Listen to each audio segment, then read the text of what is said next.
It was early morning on the island of Sodor. Duncan was waiting for Peter Sam, who was bringing some trucks for him to take to Strawberry Grove. Duncan was also to take the headmaster and a new organ. While they waited, the headmaster played a lively tune. Peter Sam had steamed all through the night to bring Duncan his wagons. But as he approached the junction, a low-hanging branch knocked his whistle off. This meant he couldn't work until he got a new one. I can't run on the tracks without my whistle, chuffed Peter Sam. That would be too dangerous. An engine's not an engine without a whistle, boasted Duncan. Just to prove it, he let off a big blast. But the rest of the engines just ignored him. Duncan chuffed away in a big huff. He was cross. They're jealous of my fine whistle, Duncan huffed as he steamed through the countryside. He whistled at some sheep, but they were too busy eating grass to take notice. Bah, said Duncan. I need to whistle louder and longer next time. Soon Duncan approached a level crossing, where Elizabeth the quarry lorry waited with a farmer's prize bull. This time, Duncan whistled as loud and as long as he could. Said the bull. Stop that nonsense, Duncan, Elizabeth called. But Duncan carried on cheerfully down the track. But he hadn't noticed his whistle had come loose. Then Duncan saw Terence ploughing a field. He'll get the loudest and the longest whistle yet, he chortled to himself.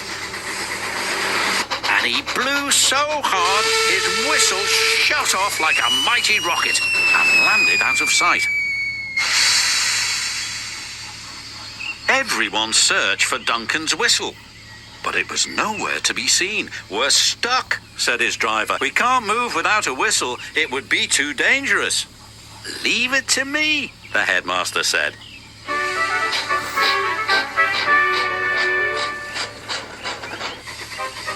For the rest of the day, Duncan didn't make a sound, but the headmaster's organ did.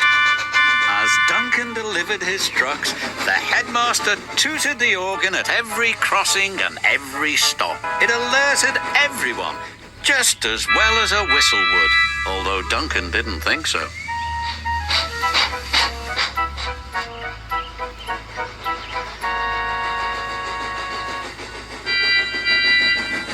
Finally, Duncan finished delivering the last of his trucks.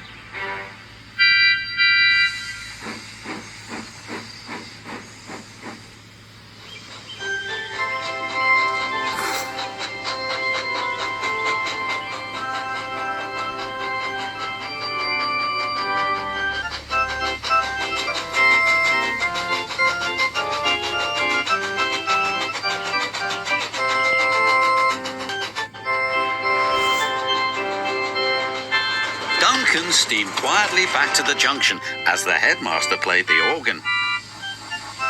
Look, Rusty teased, it's Duncan the musical engine. Let's whistle along, said Rheneas. Toot, toot, said Skarloey. But Peter Sam, who had a shiny new whistle, felt sorry for Duncan. You really did well to deliver your goods without a whistle, he said.